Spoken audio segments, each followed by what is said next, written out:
So I tiptoed my way to get closer when this homeless guy popped out of nowhere and my soul left my body.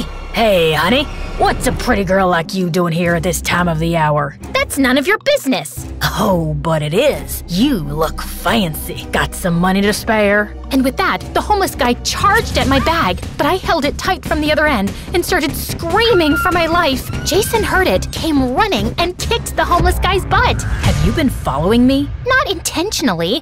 I was just in the neighborhood and saw you from a distance, so I thought I'd say hello. What were you doing in that alley? That's none of your business. Why are you screaming at me? I didn't know that this place is so unsafe.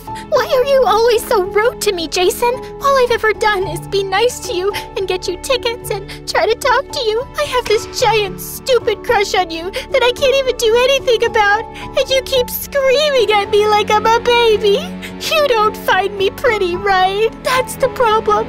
Just tell me the truth, Jason, but please, just stop being so heartless. Please, Masha, please don't cry. I'm sorry, I really am. I never meant to hurt you. You're very pretty. So pretty that my heart hurts every time I see you. Really?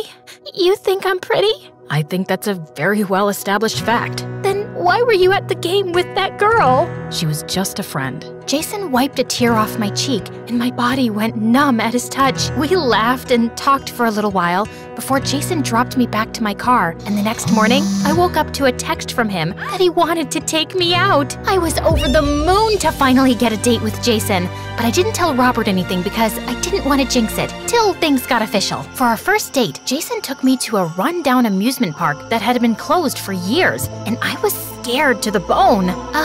Jason, I don't think we should be here. I've heard a rumor that this place is haunted. Years ago, some girl fell off that Ferris wheel and her body was never found.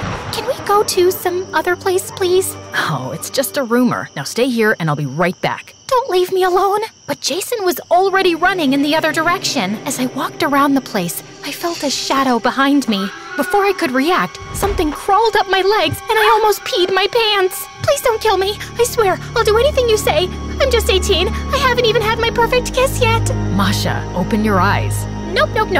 I've seen a lot of horror movies. You're just trying to lure me into opening my eyes, and then you'll steal my body and walk the earth. I will not fall for your tricks. Relax, it's just a cat. I slowly opened my eyes and saw Jason holding a cat in his arms, and I felt like such a fool. Just then, Jason snapped his fingers and the whole park lit up.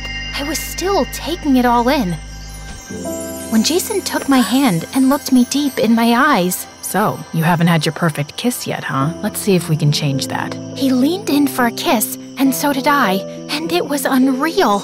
I'd never felt this connection with anyone in my life before, and I knew it then that I was falling for this guy. I ended up having the best time on our date, and when he dropped me back, all I could think about was how I was lying to Jason. He was simply perfect, and I felt like a jerk to take advantage of him. I had to come clean to Jason before we took anything forward, so the next day at school, I decided to talk to him, but he was nowhere to be seen. I went to the library and heard Robert and him arguing. You think you're so smart you can get away with anything, but mark my words, street rat, no one can outsmart me. Keep your empty threats and your money in your pocket, Robert. I'm not afraid of you anymore. That's because you haven't seen what I'm actually capable of. I will tell everyone that you and your family are staying here illegally. I can't stop you from doing what you want to, but I will not let you stop me from dating Masha any longer.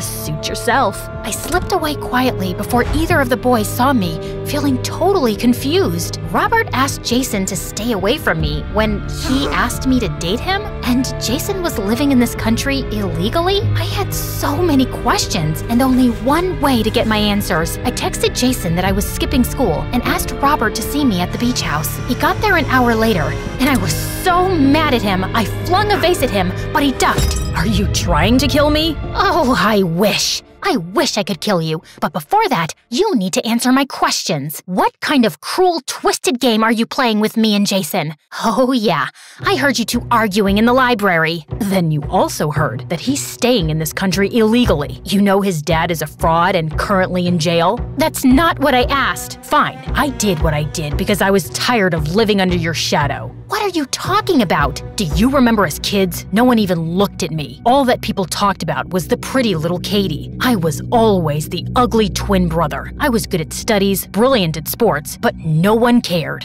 Robert, I know what happened to you wasn't easy, but it's not my fault. I also had my share of insecurities. Like what? A chipped nail or a bad haircut? I had to work for everything, but all you did was bat your eyelashes and drop a few tears. Do you know how annoying it is to always be second to someone in your own house? For once, I wanted to see you struggle, so I told Jason not to fall for your tricks. In return, I paid him money and kept his secret. Everything was going perfectly until Jason actually fell in love with you, and now he will pay. Robert, please! Jason's innocent. Whatever he didn't need to be a part of our mess. Just leave him out of it.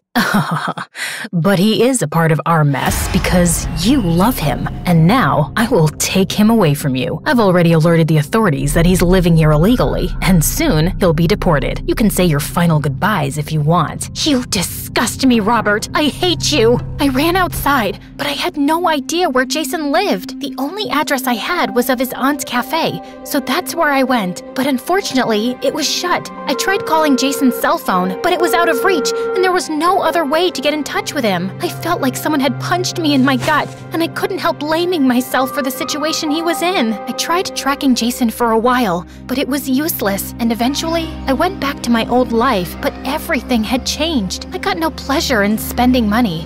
If anything, I wanted to do something more with my privilege. Dad was proud of me, so he helped me open up a small charity for immigrant kids looking for a good education. Then one day, I was organizing a camp in Mexico when I heard a familiar voice behind me. I left for some months to find you as a totally different person? Jason, that's really you? I can't believe it. Neither can I, Masha. Or should I say, Katie? I know you must hate me for what I did, but I had no idea Robert could do something so twisted. And when I finally knew the truth, it was too late, and I lost you, and... Katie, stop. Robert actually did me a favor. A lot of people lost money because of Dad, and they threatened my family. That's why me and my family settled in a new country illegally, but we were always living in fear. After we went, things had settled down, and I could finally live in peace. I'm studying law now and planning to fight for Dad. I don't know what to say, except I'm proud of you, and I'm sorry. Losing you made me realize that all that matters in life is real love and friendship. So if you give me a chance, I'd like you to know the real me, new me. I like the sound of that. Cup of coffee then? Will you make one for me? Let's not push it. Guys, I learned that stupid people like me realize that they love someone only after losing them, and never before.